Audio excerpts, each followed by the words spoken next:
Hello everyone, this is Brian for the PeerlessGamer.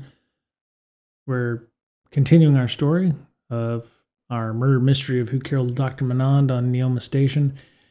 And we're going to be making some, we're going to start our session this time with a flashback. But I've also made some updates to the character sheet to kind of keep an eye, keep up with what's going on and how we're doing things. So as you can see here, I've added the quest Iron Vow. We should have probably had it to begin with to kind of gauge where we're at in the story. It allows me also to take some actions that I was trying to tiptoe around because I didn't have this available. So as you can see inside the sheet here on Microsoft's whiteboard, when you're asked to mark progress, depending on the level of the vow that you've created, in this case, finding Dr. Manand's killer, I've considered it somewhat dangerous. And so that's like a level 2. So every time you mark progress, you create 2 boxes. And over the course of our 7 or 8 episodes, we've progressed, I would say, in the storyline such that I believe we're about to uncover who might have killed Dr. Manand and why, and what the motivations were for that. We've said several suspects, Dr. Evelyn, we've had Osric, we've had several other potentials as well. So as we move through here, I think we have one more potential making progress area before we find out who actually killed Dr. Manand, and then we can maybe find another Iron Vow to connect to. That is where we're at right now. And so in the last episode, I promised a flashback. So what we'll do here is when you're starting a new session, beginning a session, this is going to be a significant session. Ideally, this could be how we have, we'll figure out who the killer of Dr. Manand is and either do a confrontation, old school, where, we, do a bang, bang, shoot 'em up, or find out who that is. Or if you've ever watched the old Columbo style, Columbo does his reveal to the person that he's been following around for months or weeks to, explain how he actually or she actually did it. And so handle everything from that point. So the next time we mark progress, because it's dangerous, we'll mark off these additional 2 boxes and be good to go. So for those of you who are fresh to the show, I would suggest going back and listening to the other episodes where we define our truths, introduce Osric and a bunch of the other characters, and go from there. So, of course, the maximal die roller, I will have a QR code right here somewhere that you can go to use this. It's powered off the Unity engine. All right, so what we will do now is I promised you a flashback. You, the viewer, thank you for watching. And so what we'll do is we will identify and adjust the flag content or set a flag, review or recap what happened last session, and set the scene by envisioning your character's current situation and intent. Okay, we're going to set a flag. In this case, when you set a flag, you identify situations you don't want to include, don't want to envision in detail, or otherwise need mindfulness when approaching. That's for, the empathy rule. Like if you've got characters that are, or PCs or players that are sensitive about certain subjects, we won't include those in the flashback or in things that will, be off screen. So we're going to recap what happened last session, which was we found out that Dr. Manand and Dr. Osric were doing some additional work on the side to the lateral sensor array, such that it's their belief, Dr. Manand's and Dr. Osric's belief, that the black hole is something more than it appears. They affectionately call it a god, as most people in the Forge are not of a religious sort. The term God is to be somewhat of a sentient being. We've seen this, in sci-fi genre of all kinds, where we have really high level complex, we have AIs, but even AIs have like massive control centers. Even right now in the Forge, the technology is such that we have AIs for ships that handle travel, or we have them for personal assistance, but this is like beyond AI. It would be the equivalent of us being ants and humans. The human would be the thing that they're talking about, and we're just ants, insignificant creatures. So, and they considered that to be a god of sort. And because of the signals they were getting with the radiation, the sigma ray radiation that Dr. Manand had been researching, Dr. Manand thought that there might be a way to send a message back using sigma ray or some method using the lateral sensor array, and had made changes to the lateral sensor array to allow for that. And during the spacewalk, presumably to either do the test necessary before Dr. Manand and Osric went to the conference that they were asking to go to on Kaffa, the accident, Dr. Manand's suit depressurized and she died. And so the question becomes, and when we posed this question to Osric, we realized we needed to go talk to Evelyn to be able to let her know about our findings and what's been going on. Evelyn was very unhappy. And James, in addition to seeing Evelyn, had already agreed with Osric and Achilles, who is the corporate representative for Atwell Industries, which is a company that James Atwood, our protagonist, is well aware of. And there appears to be some sort of friction there with Atwell Industries and James Atwood that is going on. And James had agreed to take Dr. Osric to the conference with the idea that they were going to uncover their findings of the black hole that isn't to the greater scientific community in the Forge.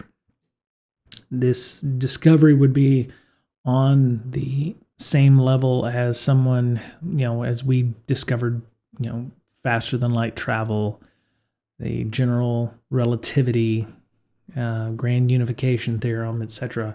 It would be mind blowing and changing. So James is somewhat not understanding what's going on, but he doesn't have any reason to believe that James and Dr. Manand are not what they say they are. James agreed to take Dr. Osric to the conference, but security is not a fan of that. Once Officers Garcia and Adder found out, they were very unhappy and had mandated that James come back because they're still waiting for James's boss and to understand what connection they had with Dr. Manand. There's apparently some additional things going on there.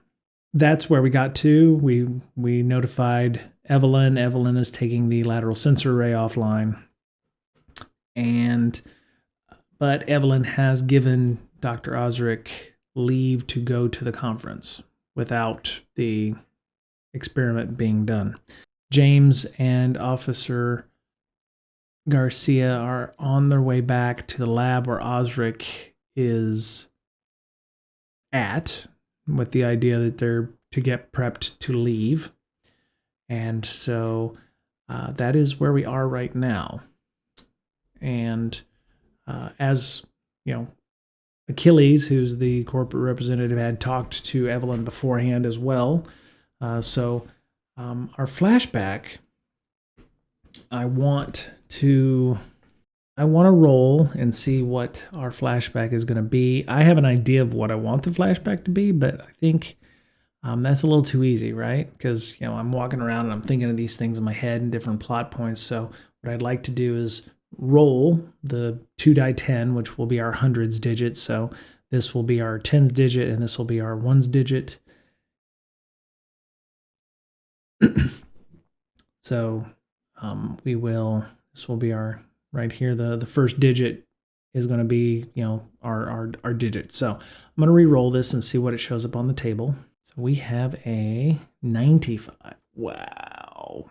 Okay, so unforeseen aid is on the way or within reach. Okay. Unforeseen aid is on the way or within reach. I don't know.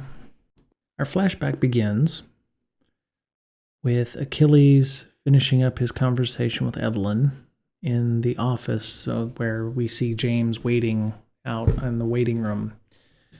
And Achilles says, we join in Sitch, right? It's been a long conversation. I would say it's been fairly heated. Evelyn is loath to allow this discuss, and we have to remember that Evelyn is not aware of the discussion about the tampering of the lateral sensor array. Achilles either doesn't know or he's not telling her. So Achilles is like, this is the legacy of Dr. Manand and Osric, and I think we owe it to Dr. Manand to allow them to go and talk about the discoveries of Sigma Ray and what this means to the Forge as a whole. Evelyn, I think at this point, Evelyn is going to agree to let James and them go, which is why Achilles is, we find out that Achilles, gets off the station. Maybe Achilles threatened to go to Atwell Industries to, perhaps suggest funding would be pulled, or they might back out on certain contracts that are coming up. So I would say that Achilles is pulling some heavy-handed tactics to make this happen. And so I think Evelyn is in between a rock and a hard place on this, where she needs the money. They need the funding because, they have to have some research station, has to, be here studying this black hole just on its merits alone. So Evelyn is, I think her hands are tied, which probably makes the discussion with James all the more likely that it went the way it did, because she was already feeling like she was up against the wall. She had really no choice but to let Osric and them go. But James comes in and finds out, not only is the station, the brand new sensor array that's supposed to, take care of this, studying this black hole, but it's not even a black hole according to Dr. Manand and Osric, which we found that Evelyn didn't necessarily believe that, but that culmination of months of work has now potentially been compromised. So that would kind of fit into the narrative of why Evelyn was very unhappy with what happened, but she'd already agreed with Achilles to let them go. And so with our 95, what is the unforeseen aid is on the way or within reach? Well, we can't use the Achilles getting them off the station as the unforeseen aid, because Achilles actually said he was going to help them get off the station and go to the conference.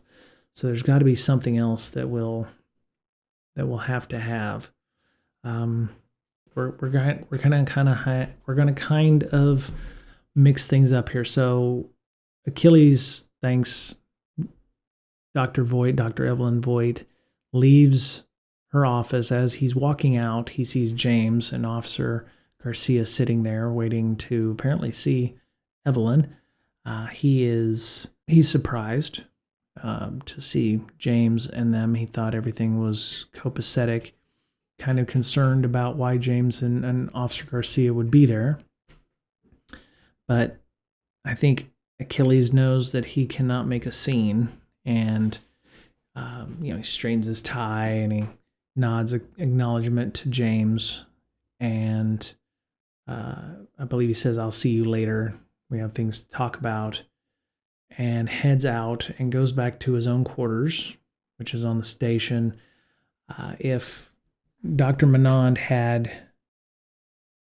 excellent quarters on the station, the corporate representative who handles all the money and the funding of this research station has exemplary quarters.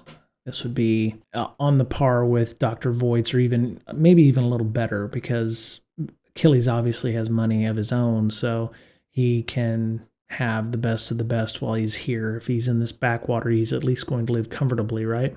I think Achilles is going to go back to his quarters, and I think he's going to sit down at his desk, and he's going to ask his AI to open a communications channel.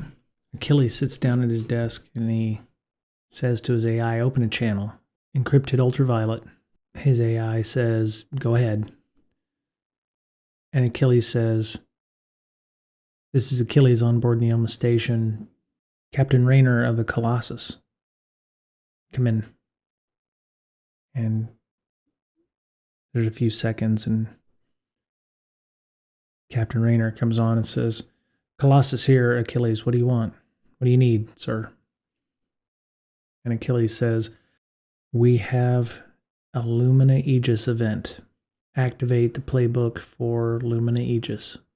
Captain Rayner takes a long second and says, are you sure, sir? And Achilles says, I couldn't be more serious.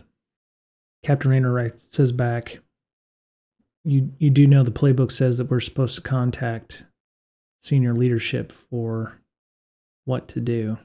And Achilles says, that is going to take more time than we have.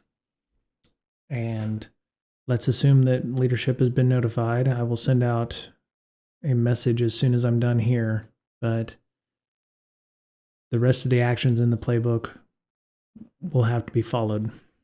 There will be a ship leaving the station in the next few hours, and you are to give it all aid that it could possibly need to get to its destination.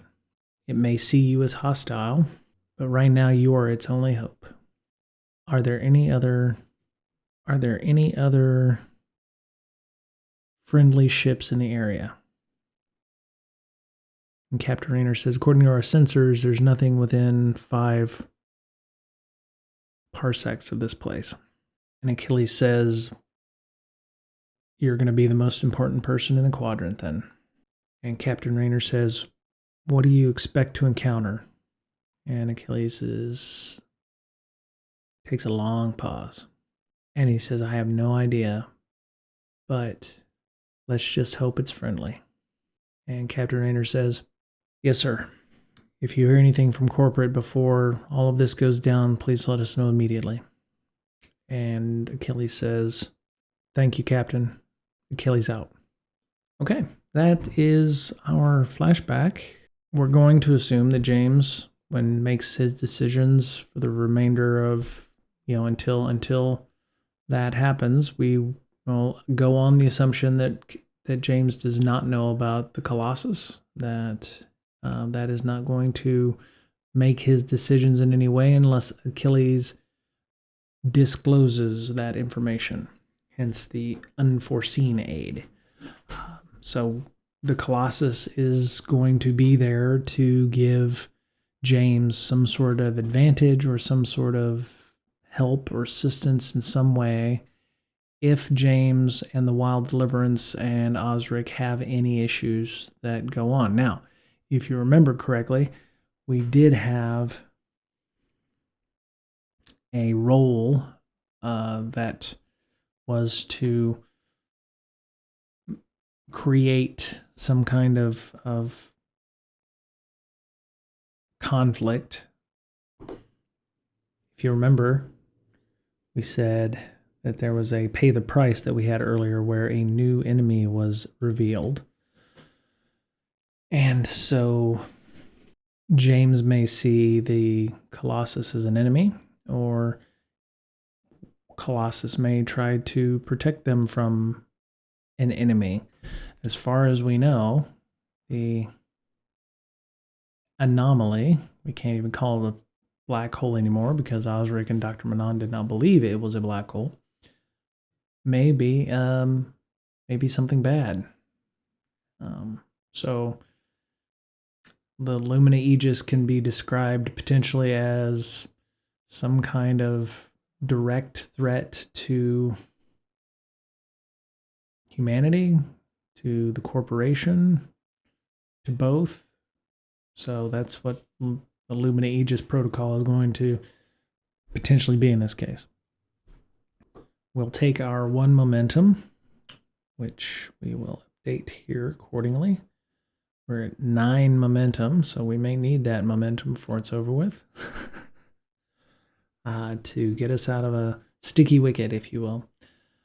And so we'll go back to James, and we'll go back to Officer Garcia, who are heading back to Osric's lab, and we will... So James and Osric are heading back to the lab, or not, James and Officer Garcia are heading back to the lab. And we get back to the lab and we find Osric packing to leave. And James comes in. Obviously, James is a bit perturbed. He obviously can sense the ugliness coming from Officer Garcia, who has just read him the riot act on the trip back to the laboratory. And, I'd say James isn't feeling sheepish. I think James is wanting to get down to the bottom of what's going on. So James would tell Officer Garcia, hey, I don't believe Osric would be the one to kill Officer Garcia. And I think if we were implicated in any way, our boss would have already, replied to the message, because he has as much to lose from having somebody on the payroll for, wanted for murder or what have you as anyone else. But Officer Garcia is like, look, this isn't, this is a high profile case. This has got a lot of moving parts. You can't just, flout corporate enforcement like this. And I know you've got friends in high places, but we still have a job to do, and we still have an investigation to finish. So I don't like it, but I want you back here on the station just as soon as you get down from Kaffa, which will be in 3 to 4 days. And hopefully we'll figure out by then who's done it. And if we find out it was Dr. Osric, then we'll just put out a warrant for his arrest with the Covenant troops, who will pick him up and take him back to Atwell Industry headquarters for processing. Because Atwell is, a super corporation, so they have their own law enforcement, they have their own jurisdiction. People who work for the corporation are corporate citizens, if you will. So they would get treated as though they were citizens of Atwell, a country here in the United States or in Mexico or Canada or UK. They would be treated as the UK version of a corporation. James, I think, is apologetic. I think he was blinded by his own ambition to get his ship paid off. His ship now, technically. So I think they make it back to the lab. Osric is packing, and Officer Garcia takes her leave and says, I'll see you here in 3 days, or I'm going to put out a warrant for your arrest and impound your vehicle. And James understands, right? And he doesn't want to do anything to jeopardize his newfound freedom. So he's going to move as fast as he can. As a matter of fact, he's hitting up Slick and saying, get the engines revved up. We're going to make a quick trip and we're going to come back here. We need to do this and play by the rules. And he briefs Slick on what has happened to date. Slick is, I think, kind of happy to leave. She's like, we've been on this station too long and it's been boring, so let's go. never been to Kaffa, so we'll have to see what it's like. So Osric is packing. They head to the docking bay. Does James overhear anything? Does James hear anything? I want to get a read of the area, so I'm going to see. Let's see. We're going to gather information. So let's gather some information. We're going to roll wits. I just want to get a general idea of what the docking area looks like, what's going on there, and see if there's anything out of the ordinary. So I'm going to roll. And this is wits, so our wits is +2. And, oh, okay, so we score a weak hit. Oh, well, this is kind of perfect for what I was kind of hoping then. So we get to the docking bay, or just before we get to the docking bay, you hear Slick over the communications channel go, "Boss, I think you need to get here. There's something going on in the docking bay that you need to see." And so James tells Osric, "Hey, we need to go. Let's get to the docking bay. Let's get to the ship and go." Because it sounds like we've got some issues. So James makes it to the docking bay. It's a huge docking bay, very similar to a hangar. It's multi-level.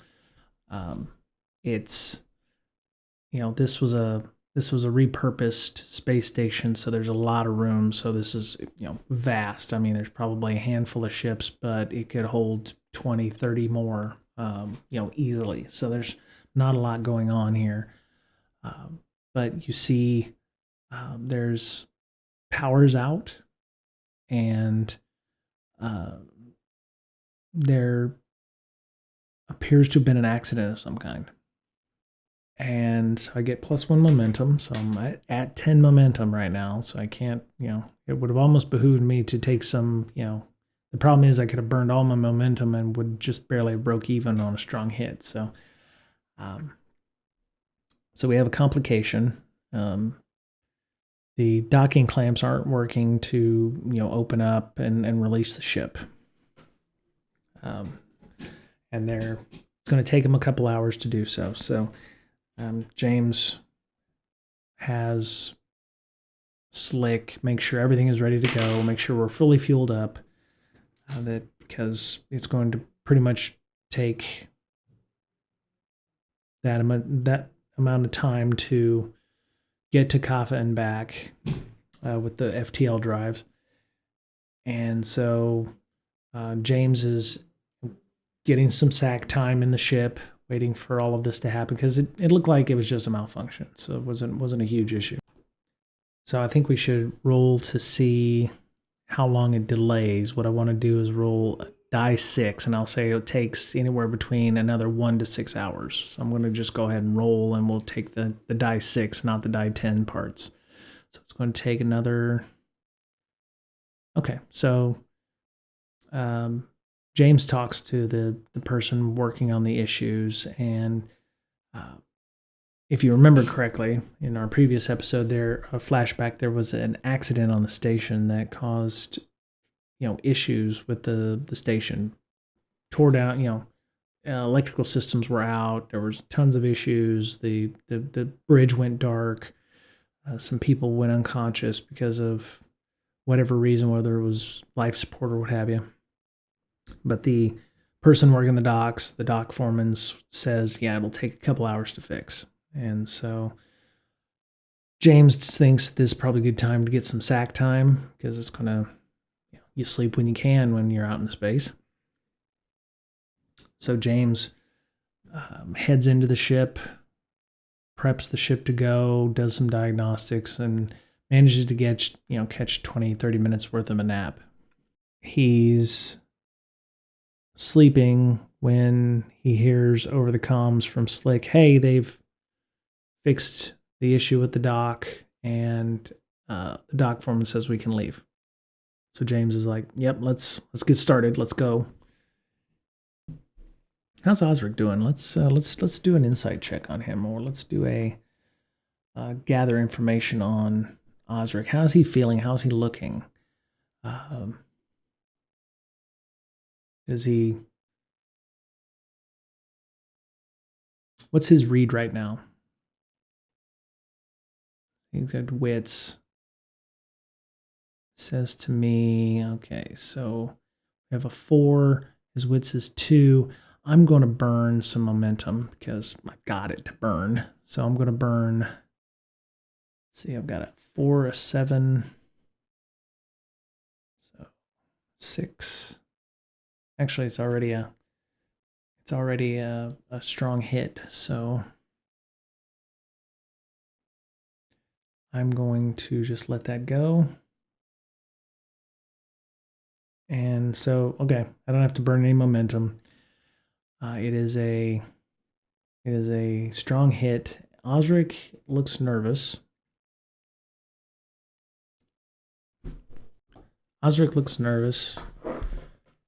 He is in his quarters. It's not the same quarters as he has on Neoma Station, obviously, on the ship here. Our cabins for passengers is fairly sparse, but we only have, we have not had a ton of space. We haven't had a ton of passengers, so they're comfortable. He'll be able to, do some stuff, work on his, sack out if he needs to for the 2 days. It's got a lock on the door, so he can lock himself in if he doesn't want to communicate with Slick or James. But he's definitely nervous. I don't know if it's because James assumes it's because of the conference and the discovery and the things that they've seen and found. But he's going to continue, prepping the ship for launch. He'll probably have some time to talk to Osric before they get to the conference. So James starts the engines, pulls away from the docking clamps on the station. The controls feel good under his hands. The seat, the cockpit fits him just nicely. He's, sat many hours in there, so it's where he feels comfortable, where he feels at home, which is one reason he bought the ship. He hears the hum of the engines coming to life, and he's backing, the ship away from the station. Airlock has, obviously been sealed up and ready to go. And James asks Arlie, his AI, to interface with the ship and plot a course to Kaffa. The Eidolon drive or the faster than light drive that they have for this setting, it may take a few minutes to warm up and calculate the most efficient trajectory. We did say it would take 3.7 of something to go there. It's not days because they don't have days in the Forge. It'll be 3.7 sleeping increments, so it'll be 3.7 somethings. But it'll be just enough time to get to the planet before the conference starts. So going to set, exploration. We're going to set a course. You follow a known route through perilous space, across hazardous terrain, or within a mysterious site. Roll supply. On a strong hit, you reach your destination, and there are situation favors you. Take +1 momentum. On a weak hit, you arrive but face a cost or complication. As James is heading towards the anchor for the Eidolon drive, he's going to run into a problem.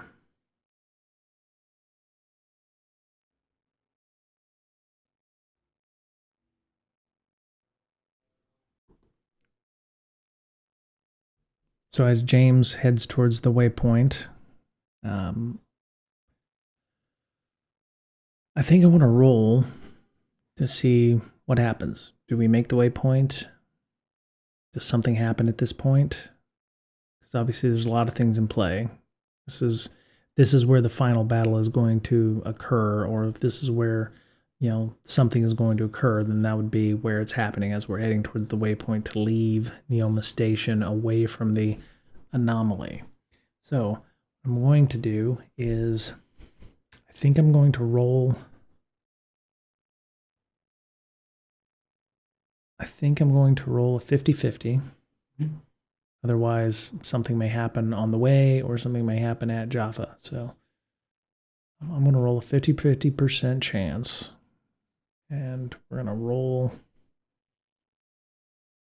So we're going to do this as we did before. Above 50 is bad. Below 50 is good. Depending on how close or how far I am away from 50 will depend on how well we do. So let's see. We're going to hit a... No, this does not bode well. This is... Oh, okay. So this is bad. Not terror bad, but bad. So as James heads towards the waypoint to activate the Eidolon drive, we're going to make the most obvious negative outcome happen. So in this case, it would be, let's roll again. We're going to roll on the D100 here as part of the pay the price. We're just going to pay the price here and see if it makes sense. So we have a 62, so 62. Your equipment or vehicle malfunctions. I can't make this up, folks. This is exactly what I was hoping for. It was really weird that this would pop up like this. But I'm not hating it because it kind of fits into the narrative that I had here. So as James heads toward the Eidolon anchor point to go to faster than light, the ship malfunctions. As we know, let's see. So we hear Slick in the back, and we hear a kathunk, and we hear Slick in the back going, you know, boss, I don't know what's wrong, but all of a sudden all the power systems are just going haywire, and what you see a bunch of things light up on the instrument panel of the Wild Deliverance, and you see Eidolon drive down, and, you know, reactor leak, and you see, you know, power systems failing, and you know, the lights start flickering all over. And James tries to you know, switch to backup systems. He tells, you know, he gets out of his seat and he's like, you know, asks Arlie to, you know, stand by and you know, take over control of the ship right now, take over, you know, navigation of the ship, because Arlie can control the ship, but James just kind of likes to do it. So James runs back, and as you can see, this is kind of the idea of what the Wild Deliverance might look like, with a cross section. You've got the port engines, you have the Eidolon field stabilizer array, because the Eidolon drive needs to be stabilized, and that's how you use it. And there's the power conduits, you know, lateral, you know, sensors, avionics bay, and, you know, crew quarters and passenger quarters there. So James is running back from the cockpit, because this is where he was, all the way back to engineering, where he can, you know, there might be a, you know, looks like there might be a airlock or something, or a tunnel that goes, you know, a passageway that goes all the way back to main engineering. So you see Slick back there doing what she can to try to fix the issue. And James says, you know, hey, what happened? What's going on? And Slick is like, I don't know. Everything was just working fine, and then all of a sudden it doesn't work anymore. And at that point, the power system shut down. You see the reactor, the main reactor, go like it's been shut down. And, you know, emergency lights come on, backup power's on, because there are backup systems, actually the tertiary systems on the ship, because when you're alone and in the dark, you want to have multiple systems in place. and backups and spare parts to be able to fix those things. You don't want to be dead in the water in the middle of blackness of space. So the diagnostics that, let's aid an ally. I saw that. Let's see, where was that? Where was it? Aid an ally. Aid an ally. So we're going to attempt to secure an advantage or gain ground because James has no clue as to what's going on. And so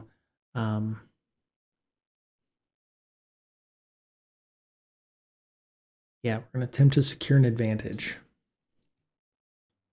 Let's roll wits, and we're going to roll expertise.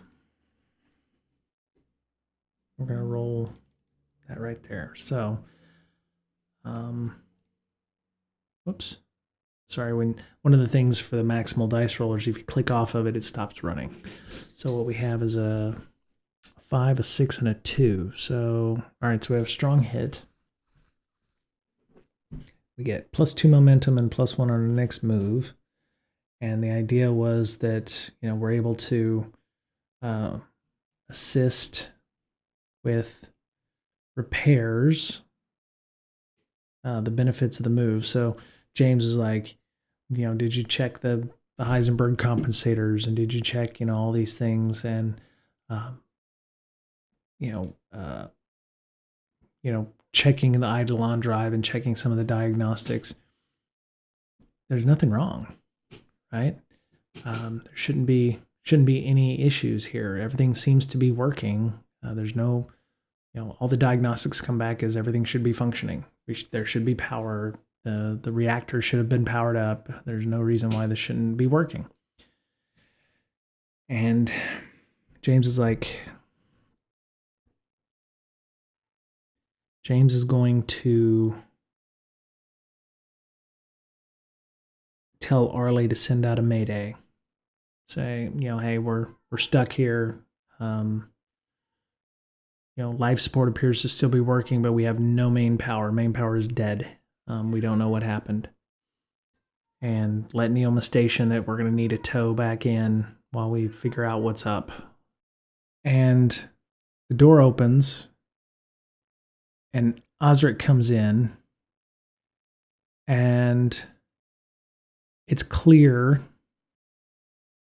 because the lighting is poor, and the emergency lighting is poor on the ship, but Osric is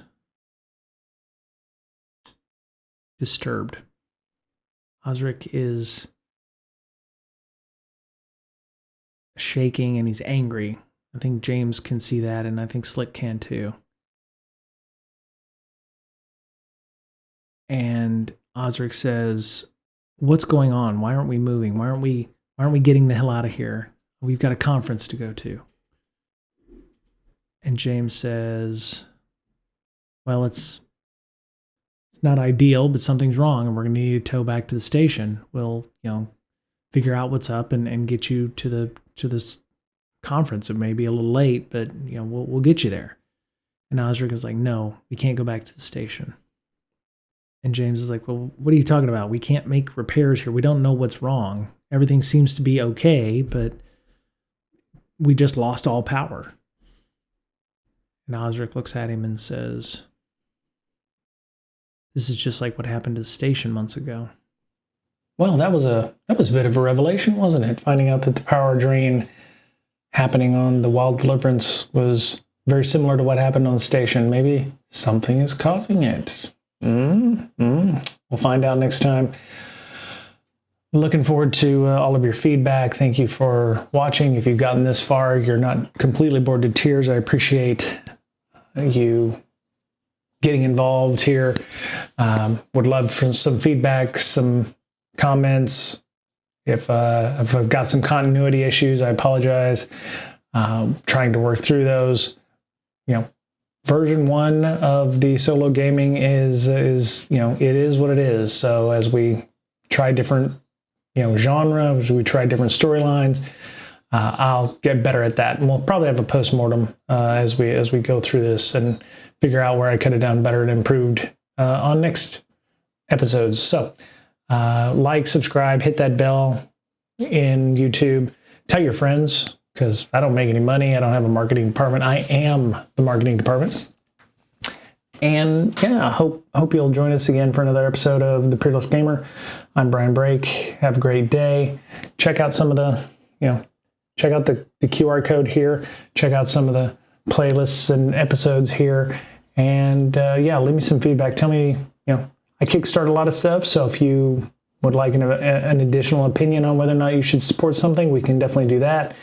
Also looking at potential interviews of Kickstarter organizations that do things like Penny Dragon Games or whatever. So, if you find value in those kinds of things, where talking about the setting or what have you, I would be more than willing to engage those organizations to talk about their product and maybe get me an early score of some of the material before that happens. So, thank you all very much. Have a good day and take care.